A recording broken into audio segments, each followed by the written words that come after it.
Halo semuanya, nama saya Risna Febiwanti dari IKIP Siliwangi, Prodi Pendidikan Guru Sekolah Dasar 2019. Di sini saya akan membuat salah satu video pembelajaran untuk kelas 3 dengan tema 3, subtema 2.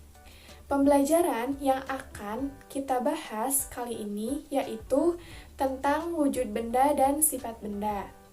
Maka dari itu, kita simak videonya yuk!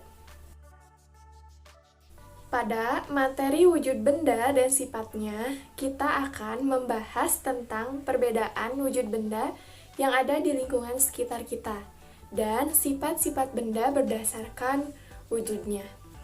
Nah, pernahkah kalian memperhatikan benda yang ada di sekitar lingkungan kalian? Dan tahukah kalian wujud benda apa saja yang ada di lingkungan sekitar? Setiap benda akan memiliki wujud benda yang berbeda-beda. Benda tersebut akan memiliki kegunaan bagi kehidupan kita. Berdasarkan wujudnya, benda dibagi menjadi 3 bagian. Yang pertama, itu ada benda padat. Yang kedua, benda cair. Dan yang ketiga, ada benda gas. Untuk mengetahui lebih lanjut, marilah kita bahas satu persatu. Dimulai dari benda padat. Contoh dari benda padat yaitu ada kursi, buku, pensil, meja. Benda padat sering kita lihat di lingkungan sekitar kita. Benda padat mempunyai sifat yang berbeda dengan benda cair dan benda gas. Sifat benda padat diantaranya yaitu yang pertama, bentuk benda padat tetap dan tidak dipengaruhi oleh wadahnya. Hal ini bisa kita lihat ketika kita memasukkan pensil ke dalam gelas. Bentuk ukuran pensil tidak akan berubah mengikuti tempatnya, yaitu gelas.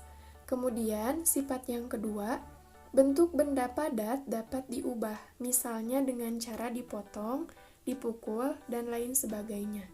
Contohnya, yaitu kayu dapat dibentuk dengan cara dipukul dan juga dipotong sehingga menjadi sebuah meja. Dan sifat yang ketiga, bentuk benda dapat berubah wujud menjadi cair atau gas. Contohnya, seperti es merupakan benda padat. Es dapat berubah wujud menjadi cair jika terkena panas. Nah, itulah beberapa sifat dari benda padat. Yang kedua, kita akan membahas benda cair. Contoh benda cair diantaranya yaitu ada air, sirup, dan minyak goreng. Sifat-sifat benda cair diantaranya yaitu yang pertama, bentuk benda cair mengikuti bentuk wadahnya. Hal ini bisa kita lihat ketika memasukkan benda cair ke dalam tempat yang berbeda.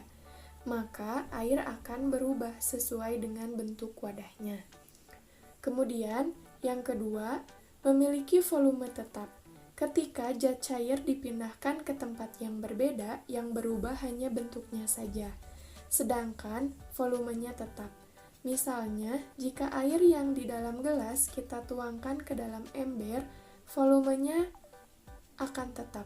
Hanya saja, bentuknya saja yang berbeda, mengikuti wadahnya. Kemudian, yang ketiga, mengalir dari tempat tinggi ke tempat yang lebih rendah. Contohnya, bisa kita lihat pada air terjun. Air terjun mengalir dari hulu atau dari tempat tinggi, kemudian menuju ke hilir atau ke tempat yang lebih rendah.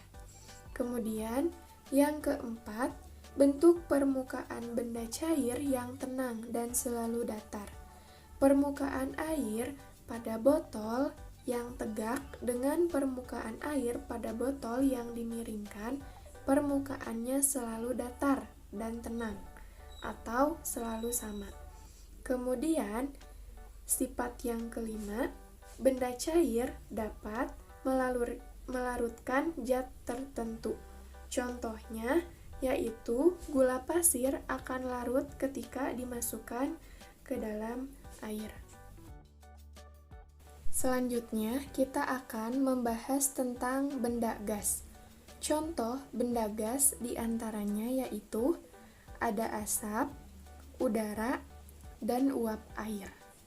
Sifat-sifat benda gas diantaranya yaitu yang pertama, benda gas mengisi seluruh ruangan yang ditempatinya.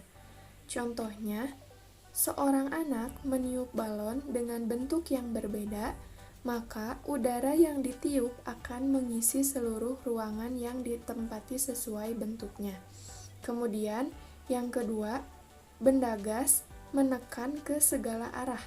Contohnya, ketika kita meniup balon pada saat ditiup, udara akan memenuhi ruang pada balon dan menekan ke segala arah. Jika terus ditiup, maka akan terus-menerus membesar dan kemudian meletus, karena dinding balon tidak bisa menahan tekanan udara di dalam balon. Kemudian, yang ketiga, benda gas tidak dapat dilihat tetapi dapat dirasakan. Contohnya, ketika kita menghirup udara pada saat bernapas, kita dapat merasakan gas oksigen, tetapi kita tidak bisa melihat wujudnya. Nah, itulah sifat-sifat benda dan wujud-wujudnya. Mungkin cukup sekian pembahasan kali ini. Semoga kalian dapat mudah dengan memahaminya. Terima kasih.